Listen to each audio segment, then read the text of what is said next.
우리 청년 MT를 갔었는데 어제 갑자기 전화를 해가지고 아주 잠긴 목소리로 목사님 감기가 걸려서 목소리가 안 나오는데 내일 설교할 수 있을까요? 그러는 거야. 제가 착하잖아요. 그래 그러면 내가 할게 그랬어요. 근데 오늘 보니 멀쩡한데 속았어. 자기가 바빠서 준비할 시간이 없었나 봐. 나한테 그냥 떠넘겨가지고 또 내가 착해서 그냥 넘어갔지. 가수였던 윤영주 장로님의 그 간증에 보면 이런 이야기가 나와요. 가수 조아무개하고 청년 시절에 대학 시절에 한 교회를 섬기고 찬양대에 봉사를 했는데 윤영주 씨는 그 연대 의대 출신이에요. 근데 의대를 다니고 있는데 찬양대에서 찬양을 하고 헌금 시간이 되어지게 되면 뒤에서 옆구리를 쿡쿡 찌른대요. 야 형주야 헌금 좀 빌려줘. 그래서 이제 헌금을 또 빌려주면 그걸 가지고 이제 또 헌금을 하고. 근데 그게 매주 그러는 거예요. 매주 꼭 헌금 시간만 되면 옆구리를 찔러서 형주야 헌금 좀 빌려줘 그런다는 거지. 한 5번 계속해서 당하고 나니까 이건 아니다 싶어서 이제 점심시간에 그 조아무개가 나이가 좀 위에요. 그래서 형 이건 아니잖아. 아니 하나님 앞에 드리는 헌금 자기가 준비해 가지고 와야지 왜 맨날 헌금 시간에 나 빌려달라고 그래? 그랬더니 그 조아무개가 이런 얘기하더래. 야, 다 하나님의 건데 야 하나님의 거 우리 나누어 드리는데 뭐 그래 말이 많어. 근데 한 번도 빌려간 헌금 갚은 적이 없대요. 근데 놀라운 거는 항상 빌려서 헌금하고 떼먹던 그 사람은 신앙이 무너졌어요. 결국 결실하지 못하더라 하는 겁니다. 자, 우리가 하나님 앞에 복된 일을 감당할 때 더 복되게 감당을 해야 복이 됩니다. 아멘. 오늘 우리가 읽은 말씀에 보면 참 복된 일에서 복되지 못하게 감당을 하는 안타까운 그런 기사가 소개가 되고 있잖아요. 우리가 신앙생활할 때 말이에요. 여러 가지 걸림이 되어지는 일들이 많은데 그 중에 가장 우선되는 게 헌금 문제라고 그래요. 이때쯤 되면 꼭 저 얘기 나올 줄 알았어. 이렇게 또 생각하는 분들이 없지 않을 거예요.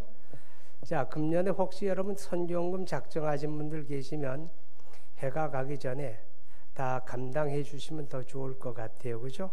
그래 우리가 이제 캄보디아 예배당 건축하는 게 중단 없이 잘 진행이 될 것 같으니까 지금까지도 잘 감당을 해 주셨지만 잘 마무리를 해 주시면 고맙겠습니다. 마태복음 13장에 보게 되면 예수님께서 사람의 마음을 4가지 밭으로 비유했는데 하나는 길바닥, 하나는 돌짝밭, 하나는 가시넝쿨이 무성한 잡초밭, 그리고 옥토 4가지로 소개를 했어요. 그죠? 그런데 이 가시넝쿨이 씨가 떨어지게 되면 이제 이렇게 습하니까 빨리 싹이 나고 자라는데 자라다가 가시넝쿨의 기운이 막혀서 결실하지 못하고 썩어진다. 그렇게 말씀을 했어요. 근데 그 가시넝쿨이 뭐냐라고 할 때 여러 가지 얘기를 하는데 그 중에 하나가 이 세상의 재물에 대한 욕심이다 그랬어요. 물질에 대한 욕심. 여러분 우리가 세상에 살아가는 사람 중에서 물질에 대한 욕심이 없을 수가 없죠. 누구나 다 있게 마련인데 어쨌든 이 신앙생활 하는데 가장 걸림이 되어지는 게 헌금 문제라는 거예요. 그러니까 이 사도행전 5장에 나오는 이 사건을 볼 때 이때가 언제예요? 초대교회 하나님의 성령이 강림하시고 하나님의 교회가 막 갓 이루어진 그때 모두가 서로 네 것도 내 것도 없이 모두가 공유하고 서로 필요를 따라 나눠주고 그야말로 하나님의 성령의 지배를 받고 성령으로 충만한 가장 순수했던 그때입니다. 그때인데도 헌금 문제 때문에 걸려 넘어지는 사람이 있었다는 거잖아요. 그죠? 그가 누구예요? 아나니아 삽비라. 하나님의 성령이 가장 충만하고 가장 순수한 그때도 헌금 문제 때문에 걸려 넘어지는 사람이 있었는데 오늘은 어떨까요? 오늘은 더 하겠죠. 말할 것도 없이 많은 사람들이 이 헌금 문제에 걸려서 신앙에 더 이상 성장하지 못하고 결실하지 못하는 그런 일들이 충분히 있을 수 있다라고 하는 것입니다. 여러분 아시는 대로 헌금이라고 하는 단어와 복이라고 하는 단어가 같은 단어입니다. 그래서 우리가 고린도후서 9장에 가서 보게 되면 연보 그리고 각주 번호가 있어요. 그 각주 번호를 나눠서 각주를 찾아보게 되면 헬 그리고 복 그래 써 있어요. 헬라어로 복이란 뜻이다 그런 말이에요. 헌금이란 단어가 복이라고 이렇게 번역이 될 수 있다 그런 뜻입니다. 그러니까 이 복된 것이기 때문에 믿음의 사람들은요 자녀들에게 꼭 가르쳐야 할 것 가운데 하나가 헌금 생활을 잘 가르치는 게 좋아요. 왜냐하면 그게 잘 가르쳐지지 않으면 헌금 생활이 잘 되기가 어려운 시대입니다. 복된 일인데 그죠? 그러니까 자녀들에게 무슨 재산을 많이 물려주지 못할지라도 하나님의 복은 물려줘야죠. 그죠? 그래서 헌금을 중요하게 가르치는 게 필요하겠다 하는 것입니다. 이 헌금에 대해서 이야기할 때에 우리가 항상 기억해야 할 게 3절에 보게 되면 베드로가 이르되 아나니아여 어찌하여 사탄이 내 마음에 가득하여 내가 성령을 속이고 땅값 얼마를 감추었느냐. 여러분 헌금에 걸려 넘어질 때 누가 작용했다는 거예요? 마귀가 사탄이 작용했다고 말해요. 우리가 복된 일을 하려고 할 때 우리가 정말 교회를 섬기고 어떤 직분을 감당하고 헌신하고 봉사하고 헌금하고 예배하고 이게 다 복된 일이잖아요. 그죠? 하나님의 복된 일을 우리가 맡은 자들인데 그 복된 일을 하는 하나님의 사람들이 항상 왜 영적으로 깨어 있어야 하는가 하면 이게 마귀와 싸움이 되는 거예요.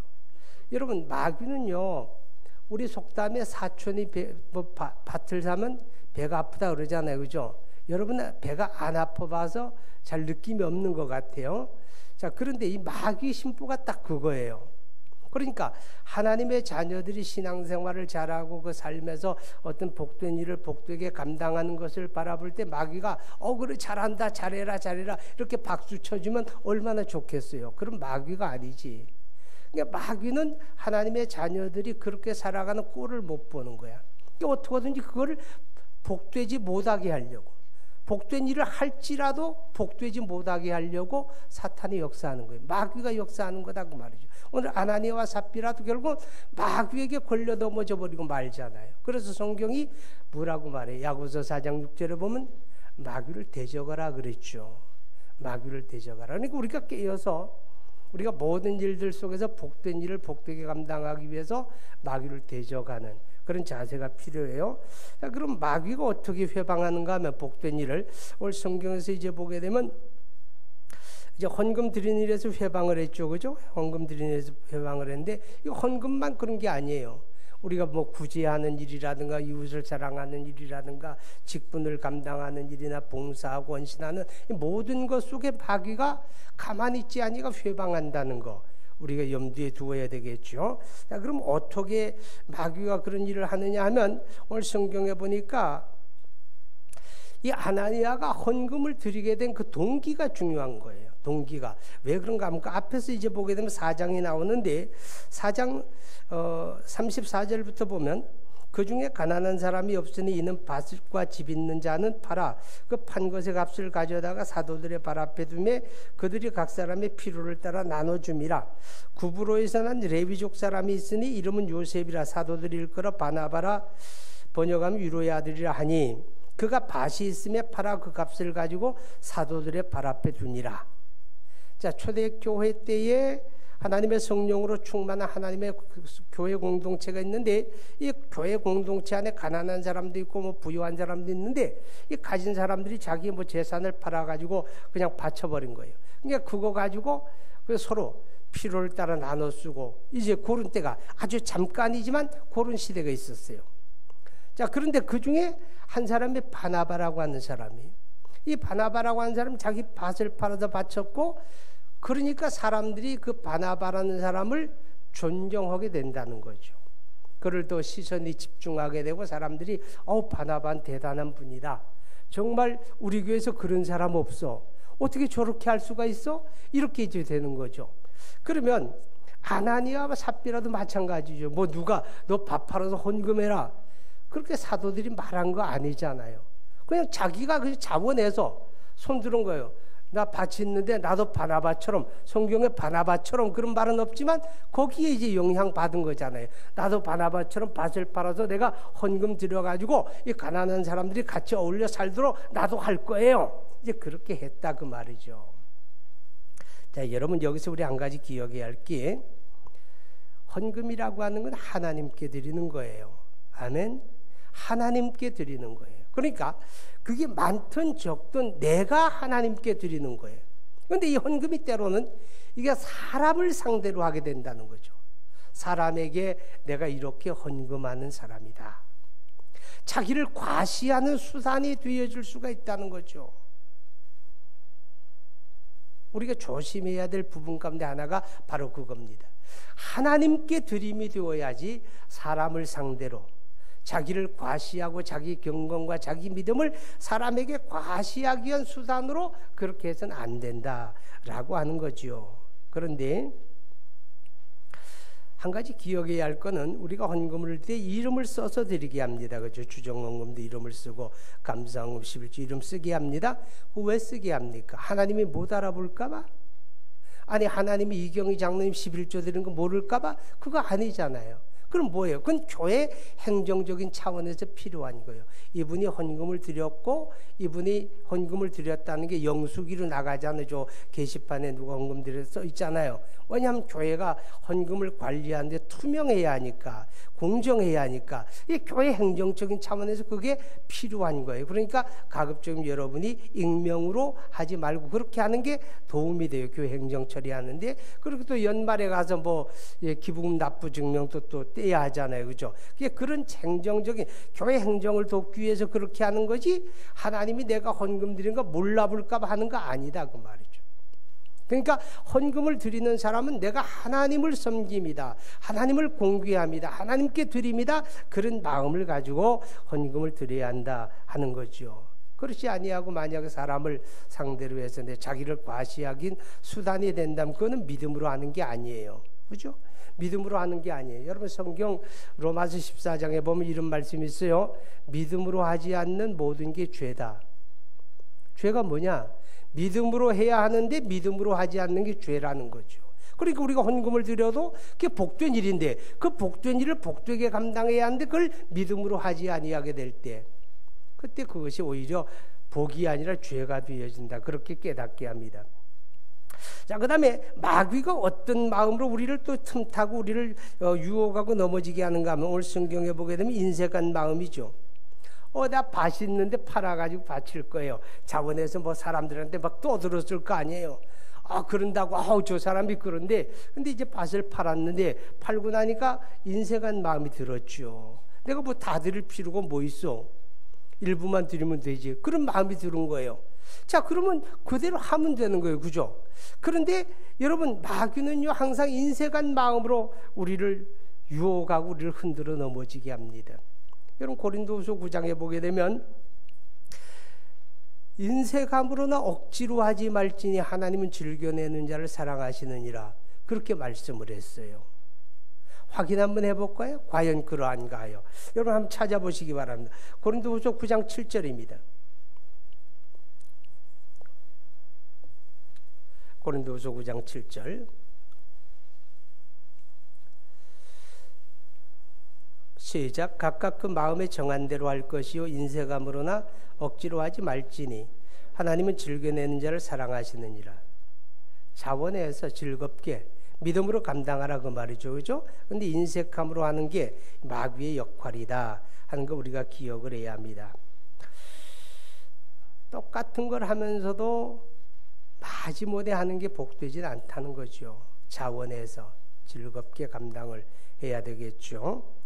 그 다음에 4절 끝에 보게 되면 땅이 그대로 있을 때에는 내 땅이 아니며 판 후에도 내 마음대로 할 수가 없더냐 어찌하여 이 일을 내 마음에 두었느냐. 사람에게 거짓말한 것이 아니요 하나님께 거짓말한 것이다 그랬습니다. 여러분, 마귀는 거짓의 아비라고 요한복음 8장에 그랬죠. 거짓의 아비이기 때문에 마귀의 역할은 항상 거짓말을 합니다. 속이고 거짓말한다고 말이죠. 오늘 아나니와 삽비라도 결국 마귀에게 속은 거죠. 그래서 거짓말하게 되는 거죠. 아니, 내가 일부를 드리면 내가 이거 밥 한 값이 일부입니다라고 드리면 되는 거예요, 그죠? 누가 뭐 강요한 것도 아니고 누가 무슨 그 사람에게 등 떠밀은 것도 아니고, 그럼 자기의 자원에서 내가 이게 밥 하는 것에 얼마를 드립니다 이렇게 얘기하면 되는데, 거짓말하지. 몽땅 드립니다. 몽땅 다 드립니다. 왜? 사람들에게는 인정받고 싶으니까, 사람들에게는 높임받고 싶으니까. 근데 마음 한구석에 인색한 마음이 있으니까 일부를 드리면서 몽땅 다 드립니다 이렇게 이제 허세를 떨은 거죠. 거짓말하게 되었다는 것입니다. 자, 여러분 기억하시기 바랍니다. 이 거짓말한 것이 하나님께 거짓말한 것이다. 9절에 보면 그렇게 말씀을 합니다. 베드로가 이르되 너희가 어찌 함께 꾀하여 주의 영을 시험하느냐. 그 거짓말하는 것이 하나님을 시험한 거라는 거죠. 하나님은 모르실 거야. 내가 이렇게 이야기해도 하나님 모르실걸? 베드로는 모를걸? 베드로는 모를 수가 있죠. 그죠? 사도들은 모를 수가 있지만 하나님은 모를 수가 없는 거잖아요. 그런데 내가 그 하나님 앞에 드리는 헌금으로 거짓말을 하는 게 하나님을 시험하는 거죠. 살아계신 하나님 보시고 듣고 아시는 그 하나님을 시험하는 결과가 되었기 때문에 그가 헌금을 작게 드려서 헌금을 조금 드려서 문제가 온 게 아니라 하나님을 시험한 데 문제가 온 거예요. 하나님을 시험한 데. 여러분, 우리가 신앙생활할 때 절대 하나님을 시험하지 마시기 바랍니다. 하나님을 시험하는 자 죄 없다 하지 아니하리라 성경이 그러죠. 그러니까 하나님을 시험하면 안 된다 그 말이에요. 그 다음에 마귀가 또 어떻게 그를 시험하는가 하면 9절에 보게 되면 베드로가 이르되 내가 어찌하여 함께 꾀하여 그랬습니다. 이거 무슨 말이에요? 부부가 입을 맞췄다고 말이에요. 뽀뽀했단 말이 아니죠, 그죠? 서로가 야 우리 이제 반만 드리자 그러는데 그래 우리 뭐 기왕 뭐 드리는데 뭐 다 드려야지 이렇게 말하는 게 아니라 뭐 우리가 다 드릴 필요가 뭐 있어? 아니 누가 드리라 그랬나? 그 자기가 다 과시하고 싶어서 사람들에게 떠벌려 놓고 이제 반만 드리면서 우리 이제 몽땅 다 드리는 걸로 합시다 여보. 이게 우리 몽땅 다 드리는 걸로 얘기하는 거야. 알았어 우리 그렇게 얘기합시다. 둘이 서로 그렇게 말을 맞췄다 그 말이에요. 어찌 함께 꾀하여 그렇게 말하는 것입니다. 여러분 이때에 둘 중에 하나라도 여보 그건 아니잖아. 그냥 드리는 대로 우리가 솔직히 얘기를 하면 되지. 우리가 밥한 것이 일부를 드리는 겁니다. 그렇게 얘기하면 되지. 뭐 때문에 아니 반 드리면서 다 드린다고 몽땅 다 드린다고 왜 그렇게 얘기할 필요가 있어. 이건 거짓말이야. 이거 하나님 앞에 헌금 드리는 자세가 아니야. 아니 한 사람이라도 그렇게 얘기했어야 하지 않느냐 그 말이에요. 여러분 우리가 신앙생활 할 때 서로 손을 도모해야 됩니다. 아멘. 남편이 믿음이 좀 적을 수도 있고 아내가 믿음이 좀 적을 수도 있고 그래서 어떤 복된 일을 하려고 할 때 한쪽에서 복되지 못한 생각이나 복되지 못한 말이나 복되지 않은 행동을 하려고 하면 한쪽에서라도 이거 아니야 라고 얘기를 해야죠. 그래서 기왕 하는 거 복되게 감당을 해야 하잖아요. 그죠? 그래야 복이 되어지는데 둘이 함께 복되지 않은 거짓말하는 일에 말을 맞춰가지고 함께 하나님을 시험하게 되었다라고 하는 거지요. 여러분 성경은 이렇게 이야기합니다. 악에게 지지 말고 선으로 악을 이겨라 그랬죠. 그죠? 악한 데는 미련하고 선한 데 지혜로우라 성경이 그렇게 가르치잖아요. 우리가 서로 신앙의 동반자인데 부부가 그죠? 신앙의 동반자인데 서로 격려하고 서로 복된 일을 서로 격려하고 복되지 않은 일에 대해서 서로 이렇게 좀 붙잡아주고 자제하도록 하고 그렇게 해서 함께 복된 일을 복되게 감당해야 하잖아요. 아멘. 근데 어떤 경우에는 복되지 않은 일에 잘 연합을 해요. 복되지 않은 일에 뭉친다 그 말이죠. 이건 서로 망하는 일이에요. 여러분의 가정은 여러분의 부부는 서로 복된 일에 뭉치시기 바랍니다. 복되지 않은 일은 서로 좀 이렇게 막아주고 커트해주는 그런 노력이 필요하다. 그래서 복된 일을 복되게 감당을 해야 복이 됩니다. 아멘. 근데 복된 일을 감당하려고 할 때 항상 누가 역사한다고? 마귀가 역사하는 거예요. 마귀가 복되지 못하게 하도록 역사하는 거죠. 그래서 복된 일을 하는 하나님의 사람들이 영적으로 깨어 있어야 되고 늘 자기를 돌아보고 기도해야 되는 이유입니다. 왜? 마귀는 반드시 그렇게 하니까. 마귀는 반드시 여러분이 복되게 사는 꼴을 못 보니까. 마귀는 항상 틈을 타니까 우리가 깨어서 기도하고 깨어있음으로 인해서 우리가 복된 일을 복되게 감당하게 된다 하는 것을 기억할 수 있기 바랍니다. 기도합니다. 우리 하나님 앞에 함께 기도합시다. 금년에 우리가 주님을 섬겨오는 과정에 여러분이 성실하게 열심히 또 헌금하시고 노력 많이 하셨어요. 하나님이 기뻐하시고 귀하게 여기실 겁니다. 그렇지만 혹이라도 내가 잘못 되어진 부분이 있다면 앞으로 남은 기간도 바르게 정말 복된 일을 복되게 감당하기 원합니다. 그런 마음으로 이 시간 기도하시기 바랍니다. 하나님 아버지, 우리 하나님의 은혜와 사랑을